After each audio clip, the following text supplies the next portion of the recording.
Крайон, Майкл мен періште. 7-ші үй. Ауа райы құбылып, күннің бетін сұр бұлт басып тұр. Күн әдеттегіден салқындау. Майклдың жол жүріп келе жатқанына сағаттан асты. Сөздің шыны керек, Майклдың тәні жүріп келе жатыр демесең, ойының бәрі Элони мен 3 баласында. Бір шаңырақ астында бесеуінің керемет бақытты өмір сүріп жатқанын елестетіп күлімдеді. Ойына беріліп кеткені сонша, айналасын қоршаған табиғат түстері қалай өзгеріп жатқанын байқамады. Бағанадан бері түзу келе жатқан жол бірден бұрылыс жасағанда, Майкл жайқалған табиғат аясы емес, жартасты жота шетінде келе жатқанын көріп есін жиды. Қызыл-жасыл түсті жайнаған гүлдердің ізі де жоқ, тек құм үстіне жан-жаққа шашылған тастар ғана жатыр. Аяғының астында шөп те жоқ. Дауылды күннен кейін мынадай көріністі алғашқы көруі. Түнерген ауа райы да мына сұрықсыздыққа дем бергендей. Майклдың түйсігі бір қауіпті сезді. «Майкл, абай бол» деді. Жан-жағына қарады, өлі тыныштық. Майкл жалма-жалын картасын алды. Әдетте осы жердесің деп көрсетіп тұратын. Ал қазір тек ақ дақ тұр. Көк, бұл не деген сөз деп ішінен сұрақ қойды. Көк үндемеді. Есесіне Майклдың түйсігі жауап берді. Карта дәл қазір осы жерде не болып жатқанын көрсетеді. Ал құбыжық Майклдың өткенімен байланысты бір қулық ұйымдастырып тұр. Сол себепті карта көрсетпей тұрған секілді. Расында сақ болмаса қақпанға түсіп қалатынын ұққан Майкл жан тәніне «бәрің ояныңдар, іске кірісуіміз керек» деп Жасылдың үйреткені бойынша көпше түрде сөйледі. «Ал дайындал, шешуші сәт» деп Жасыл күлгендей болды. Майкл Жасылды қатты сағынып қалыпты. «Дайындал, жауға шабатындай дайындалу керек пе?» деп семсер қалқанына қарады. «Бірақ бұларды қолдануды білмеймін ғой». Сол сәтте Майклдың денесі қорыққаннан қалшылдай бастады. «Бұлар жаңа дәуірдің символы ғана емес пе? Қызғылт, маған жаумен шайқасуды үйретпедіңіз ғой, енді не істеймін?» Майклдың дауысы қатты шықты. Дауысын жаңғырықтан өзі естіді. Мери есіне түсті. Ақ, оны сыртқы бейнесіне алданба, ол нағыз жарық жауынгері. Сол қасиетімен құбыжықты жеңді деді емес пе? Кетер кезде әлі сынақтар бар деген еді ақ періште. Осы сәтте меңзеген екен ғой. Майкл отыра қалды. Өзі қорқып отыр. «Ешқандай да жауынгер емеспін. Періштелер, мені осы шайқасқа шықсын деп дайындадыңыздар ма? Шайқас деген жерде емес пе? Бұл әлемде оның не керегі бар?» деп Майкл жыларман болды. «Жерде жинаған ескі энергиямен күресу керек, Майкл» деді қызғылт. Майкл жан-жағына қарап достарын іздеді. «Бұрыннан қалған төменге тартатын биологиялық вибрациядан да құтылу керек» деді Жасыл. «Отбасыңмен кездеспес бұрын осы шайқастан өтуің керек» деді Қызыл. «Ескі энергиямен өз деңгейінде күресу керек» деді Күлгін. «Мери де сен сияқты жауынгер емеспін деп қорықты, жылады, арпалысты, бірақ жеңді» деді Ақ. «Не істедіңіздер сонда?» Қызғылт. «Тым болмаса шайқасуды үйретіңізші» деп өтінді Майкл. «Майкл, мен саған үйреттім, сен дайынсың» деді Қызғылт. «Иә, Майкл расында жауынгердей періштелердің алдында тұр. Сенімді ақтаудан басқа амал жоқ. Таңдау да жасай алмайтын секілді. Әрі қайда қашып құтылсын?» «Жақсы» деді Майкл. «Дауылдан аман қалдым, аяғымды періште ауыртты, оған да шыдас бердім. Өзім үшін құнды көрінген заттарды жоғалттым. Эмоциямды басқарып үйрендім. Биологиялық құрылымымды өзгертті. Жауынгерлік құралдарым бар. Басқа не керек? Мен дайынмын». Сөйтті де періштелердің бәріне алғыс білдіргендей тағзым етті. Майкл алыста тұрған ағаш бұталарының қозғалғанын байқап қалды. Өзін аңдып жүрген құбыжықтың сол жерде жасырынып отырғанын сезді. «Тез шық» деп дауыстады Майкл. Дауысында батылдық бар. «Егер шықпасаң өзім барам» деді тағы. Сол ақ екен, бұта арасынан өзі сияқты бір ер адам шығып тал түбінде тұрды. Кәдімгі ауыл шаруашылығына киетін киім киген, аяғы жалаңаяқ.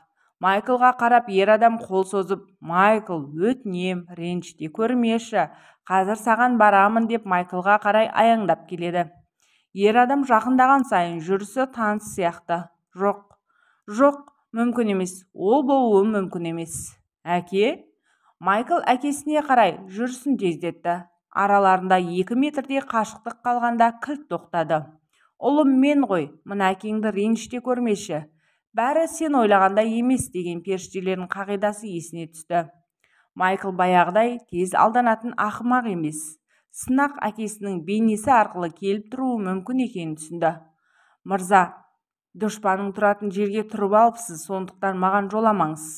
«Білем, Майкл, дұшпаның жетуге жақын қалды. Құбыжық сені алда күтіп тұр» деді әкесі. Майкл сенбеді. «Бұл жерге қалай тап болдың? Қанша дегенмен әкеңмін ғой. Аспаннан неше уақыттан бері бақылап жүрмін. Алдағы қауіпті ескертіп, сені тоқтату үшін сұранып келдім». «Майкл, әрі қарай бармашы, барсаң шаруаң бітеді». Қанша адам сол құбыжықтан құтыла алмай көз жұмды. Алдында тұрған адамның әкесі емесін сезді. «Әке, кешір, бірақ айғақ болмай саған сенбеймін. Айтшы, бала күнімде мені не деп мазақтайтын?» «Майкл, маңқа» деп жауап берді ер адам.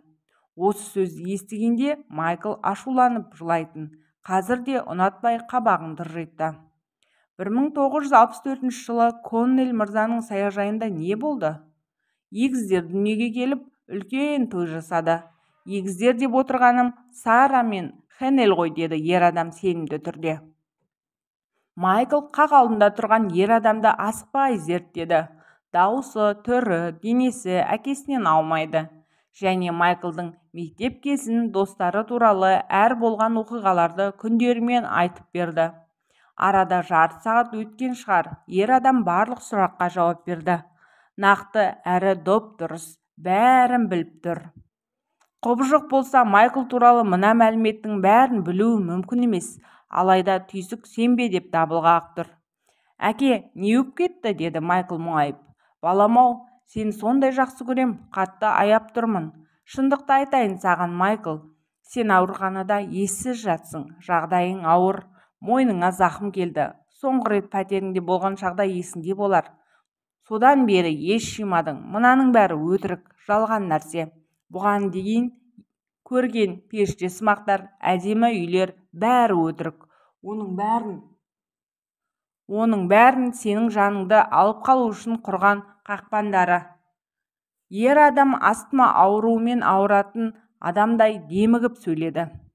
«Әке, жағдайың жақсы ма? Неге қиналып сөйлеп тұрсың?» «Бұл зұлымдар әлемі. Ал мен жұмақтан келіп тұрмын. Менің энергиям бұл жақпен сай келмейді».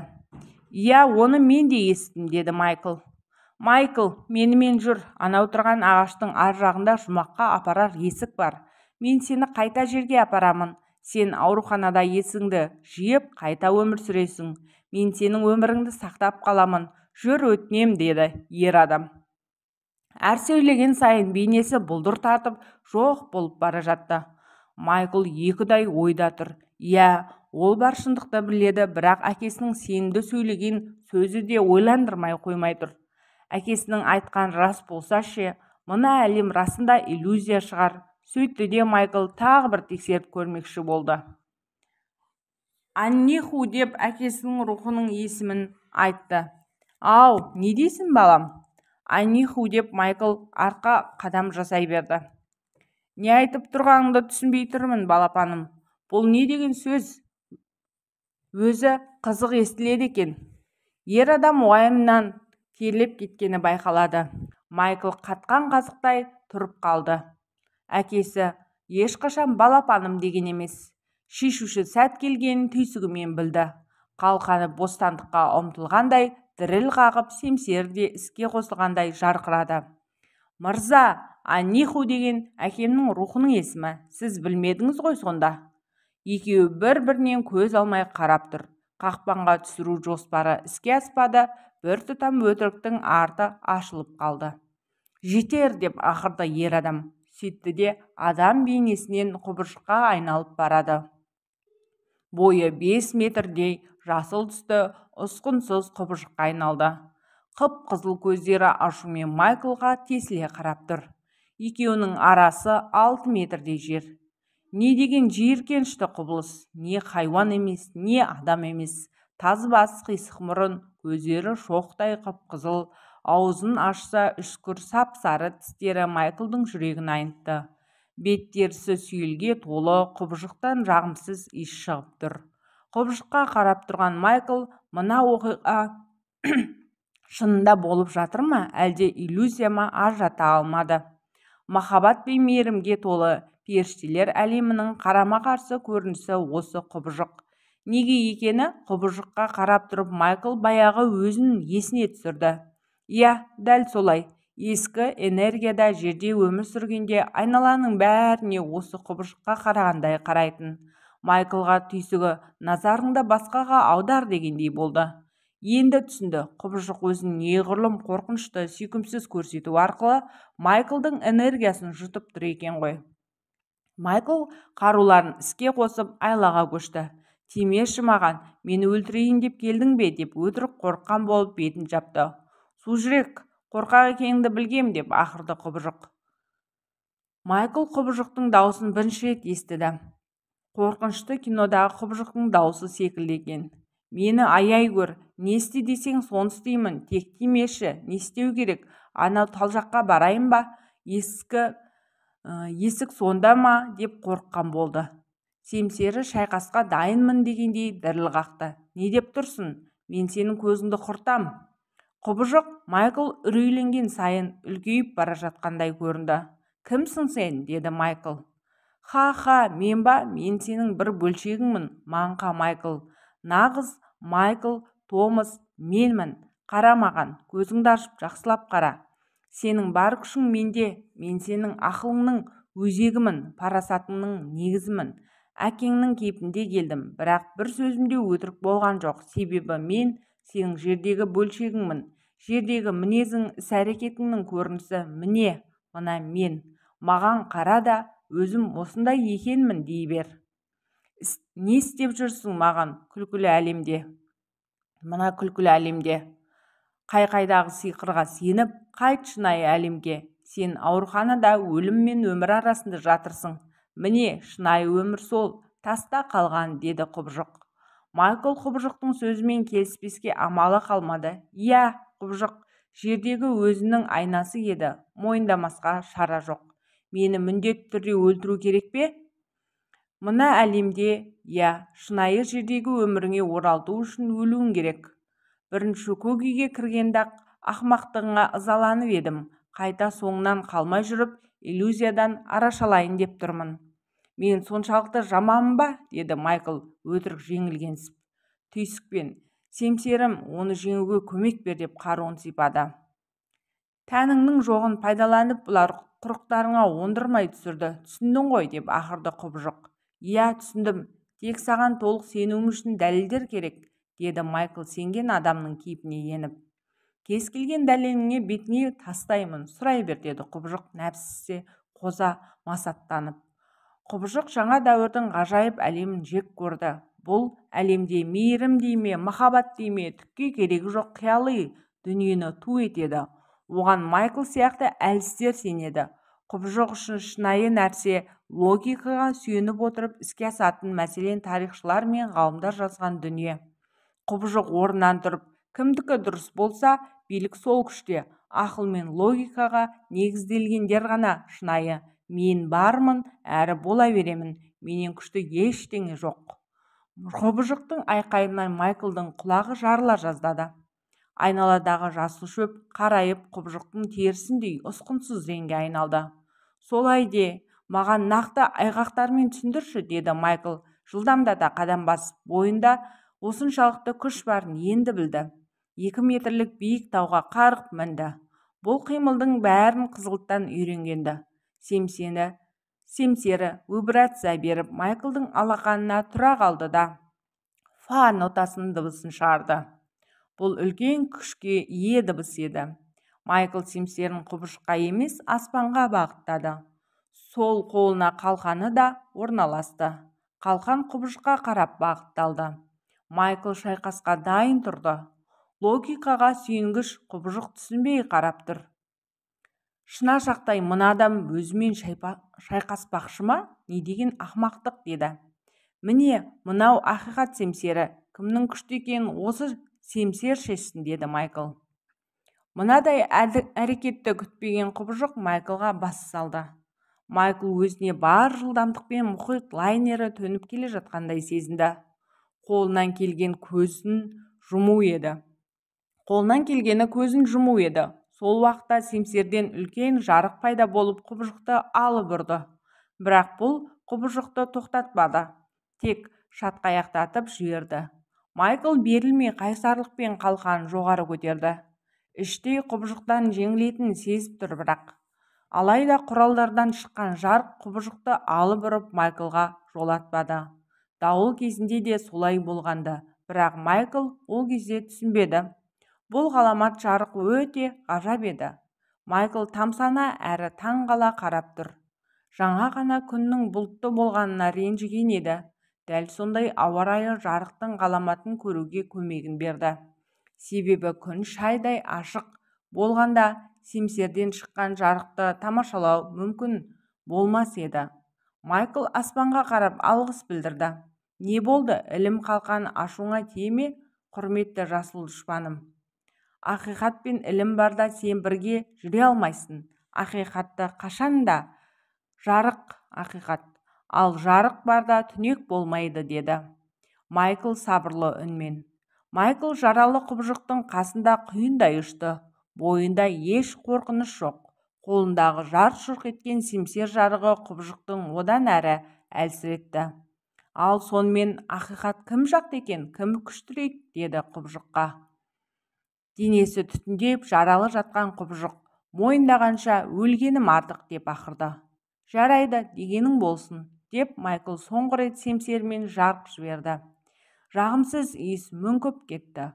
Құбыжықтан аққан қара қан айналаға жайылды. Майкл тірі жанға қиянат жасап көрмеген жан. Тіпті фермада аяп тауық та соймайтын. Менен құтылдым деп ойлама, Майкл Томас, әлі кездесеміз, деп құбыжық ауада жоқ боп кетті. Білем, деді Майкл. Бұл шайқастың шешуін Майкл ұққандай. Майкл бұрынғы өзімен, өзінің жағымсыз қасиеттерімен, эгосымен шайқасқан еді. Майкл семсеріне алғыс айтты да, сарт еткізіп қынабына салды. Сауытына да, қалқанына да құбыжықты жеңуге көмек берген үшін алғысын айтты. Сол сәтте ғажайып құбылыс болды. Барлық құрал-саймандар құбыжықтай ауада қалқып еріп кетті. Құдайым-ау, не өп кетті? Қайда кетті? Кетпеңдер, сендер, енді не істеймін? Сосын ерген құралдардан пайда болған энергия Майклдың биологиялық тәніне бірікті. Майкл шошып кетті. Құралдар қайда, деп айғайлады. Ақжүрек Майкл Томас, барлық қасиетті құралдар енді бойыңда болады. Енді сыртында емес, ішінде ұстайтын боласың. Лайықсың, Майкл жан. Әр құрал сенің бір бөлшегіңе айналып, әр клеткаңда болады, деді қызғылт. Майкл жерге отыра кетті. Ал ендігі шайқаста қайтем? Уайымдама, сен жеңімпаз атанасың. Қолымда қару жоқ демесең, сенің бойыңда даналық та, ақиқат ілім де бар. Ешқандай жау оны тартып ала алмас. Жасыл, менің рухани деңгейім бір саты көтерілді ме? Болдың, толдың, Майкл. Енді біздің бір-бірімізбен кездесу ғана қалды, деді. Жасыл жұбатып, ол кім? Деді Майкл шыдамыстанып. Періштелердің ұлысы, өзің көресің, деді Жасыл. Майкл орнынан тұрып, соңғы 20 минутта болған оқиғаны сараптап есіне алды. Тез болғаны сонша ойланып үлгермеп еді. Алдымен әкесінің бейнесіне келді. Одан кейін құбыжыққа айналып өзін өлтірмекші болды. Алайда ғажайыптың арқасында Майкл оны күйретті. Сосын құралдары суға сіңгенде жоқ болды. Ана құбыжық кім? Майкл, Ол сенің сүйіспеншілікке бөленбеген пенделік бір бөлшегің. Ол сенімен мәңгі. Адамзат ол бөлшегін махаббатпен сусындатпаса, түнекке тығып тынады. Ал түнек құбыжықтай адамды жеп тынады, деді ақперіште мейірімді дауыспен. Құбыжық қайта оралуы мүмкін бе? Кеудеңде жаның барда құбыжық үнемі бірге жүреді. Ол бас салатын сәтті күтумен болады. Айтып отырмын ғой, оны сүйіспеншілік тамақтандыратын болсаң, түнекке тартуын доғарады. Күн шайдай ашылып кетті. Майклдың есіне Мэри түсті. Оның да рухани құралдары сыртында емес, ішінде еді. Құбыжықты қалай жеңгенін енді түсінген сияқты. Иә, сүйіспеншілік пен махаббаттың арқасында жеңген екен ғой деп Майкл күлімдеді. Айтпақшы, карта қайда еді деп Майкл жанталасып рюкзагын ақтара бастады. Ол да ішіңде. Енді сенің картаң түйсігің, деді көк. Қап. Майкл өзін жалаңаш қалғандай сезінді. Біраз аз қалды. Бірақ аз қалды ғой. Бір үйге кірсем болды, әрі қарай физикалық тәннің керегі де жоқ, үйіме оралам. Одан кейін құралдың да картаның да керегі болмайды, деді іштей өзіне. Шатқал тез аяқталып, жартасты қабырғалары аяқтала бергенде Майклдың алдында таңғажайып көрініс пайда болды. Аспанда түрлі түсті доға түрінде кемпір қосақ бейнелене түсті. Бұл көрініс осынау сиқырлы өлкенің көкжиек аспанында жарқырап шатқалдың соңын көрсетіп, саяхаттың аяқталғанын білдірген еді. Кемпір қосақтың керемет көрінісінен көз алмай тамашалап келе жатқан Майкл оның түсін түгендей бастады. Саяхатта кезіккен алтын досы аспан күмбезінде түрлі түсті доға бейнеленіп тұрды. Бұл көрініс осынау сиқырлы өлкенің көкжиек аспанында жарқырап шатқалдың соңын көрсетіп, саяхаттың аяқталғанын білдірген еді. Кемпір қосақтың керемет көрінісінен көз алмай тамашалап келе жатқан Майкл оның түсін түгендей бастады. Саяхатта кезіккен алты досы аспан күмбезінде түрлі түсті доғада бейнеленіп тұрды. Кербез әрі ұлы періштелер көкжиек төрінде бірігіп, қол ұстасып, ақ жүрек Майкл Томас деп мадақтап тұрғандай. Майкл түстерін ойша атап, әр періштеге алғыс айтты. Карта ұсынып, қай жолмен жүру керегін көрсеткен көк, құбыжықты өлтіріп бойыма қасиет тартқан қызыл періште, көңіл толқындарының жоғары болуына ең бірінші көмегі тиген биологияны есіне салып, аяғын оңдырмай ауыртқан көңілді досы жасыл періште, жердегі өмірлік сынақтарын еске түсіріп, ол үшін қандай жауапкершілік жүктелетінін түсіндіріп берген анаға ұқсайтын күлгін періште, ал анау қызыл түс Майклды рухани отбасымен таныстырған, әрі бірге тамақтанған қызыл періште. Міне, ақ түс, ол махаббатқа толы ақ періште ғой, ал шынайы махаббат туралы айтты. Болашақ жарын көрсетті. Майкл періштелердің оның жеңісін тойлап жатқанын сезді. Өйткені келесі үй соңғы. Майкл енді олардың үйіне енді қайтып оралмайды.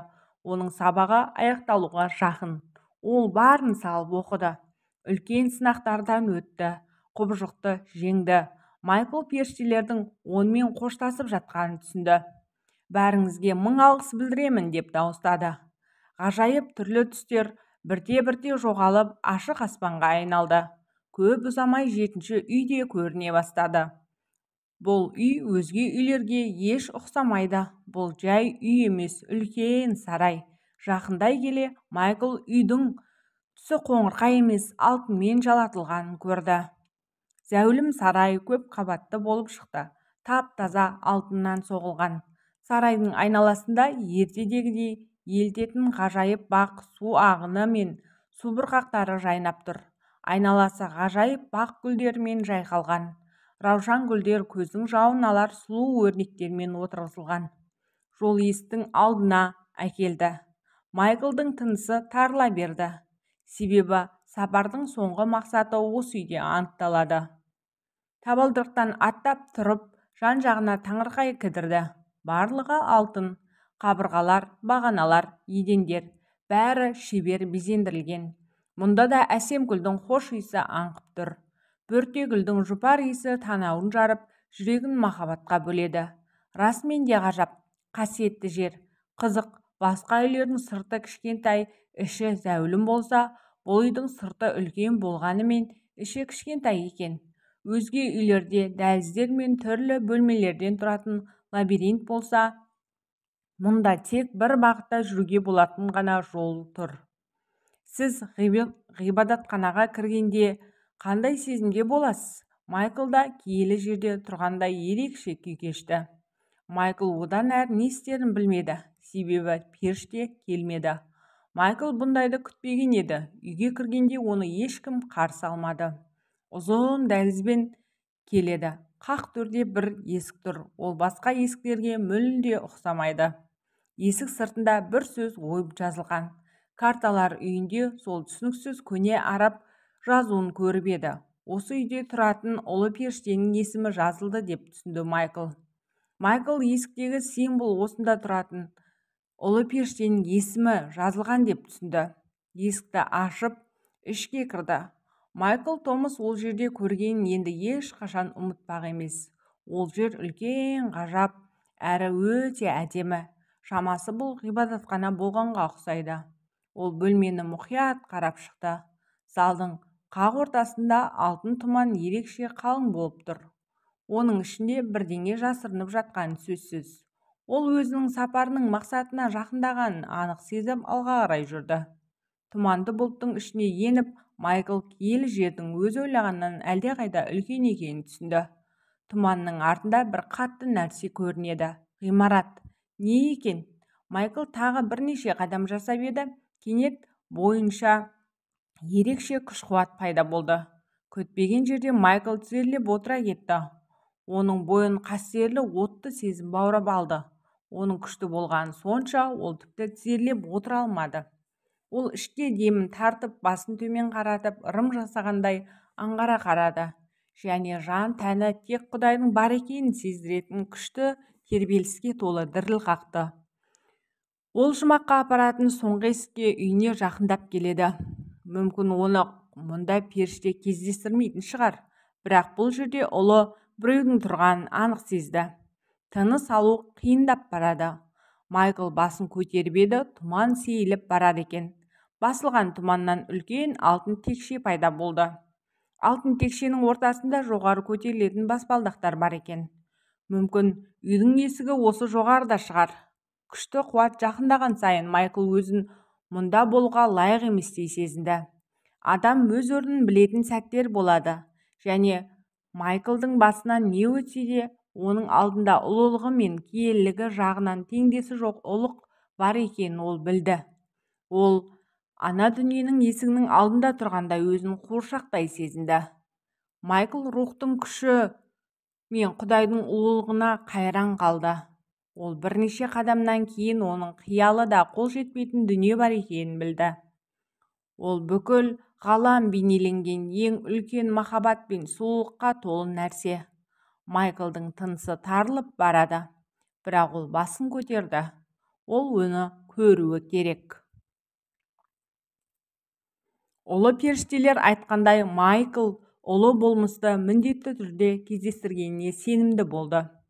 Бұл шынында ақиқат. Мұндай қуатты вибрацияны алып жүретін қандай керемет жаратылыс болуы мүмкін екен.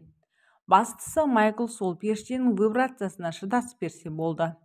Көк аспанның бұлтымен буланып кетуді жазса да, ол оны көру керек. Киелі кітаптарға қол тигізуге батылы барғандармен не болғанын есіне алды. Олар жай ғана буланып жоқ болып кетті. Өйткені қастерліге қол тигізу Құдайға қол тигізумен бірдей. Егер қуаты одан әрі тартса, Майкл де жоқ болып кетуі мүмкін. Себебі дәл қазір бойындағы барлық клеткалар жарылып кетердей ғажайып сезімде болды. Ол өзін іштей кеңейіп, жайнап бара жатқандай сезінді. Сатының ортасында барельефтермен көмкерілген алтын текше барған сайын айқын көрінді. Ол тақтың аяғы жақын еді. Аяқ жақ еді. Кесілген, жарқыраған, мінсіз жасалған. Мұнда барлығы алтынмен жалатылған, қасиетті нұрымен көзге жарқырап тұрғандай болды. жоғарыда періште болса керек, ол кім екен? Майкл түйсігінен сұрады. Сосын кенет оның көзі жанып, түгел биологиялық жүйесі киелі қуаттың орасан зор толқынынан үзіліп кете жаздады. Жүрегі қуаныштан жарылардай энергияға толып басы айнала бастады. Құдіретті кейіпте қарсы алдында кім келе жатыр? Ақжүрек Майкл Томас, қорықпа. Өзіңді осы жерде ұзақ күткен едік, деді. Денесі алтын тұманның ішінде бұлыңғыр көріне бастаған ұлы періште.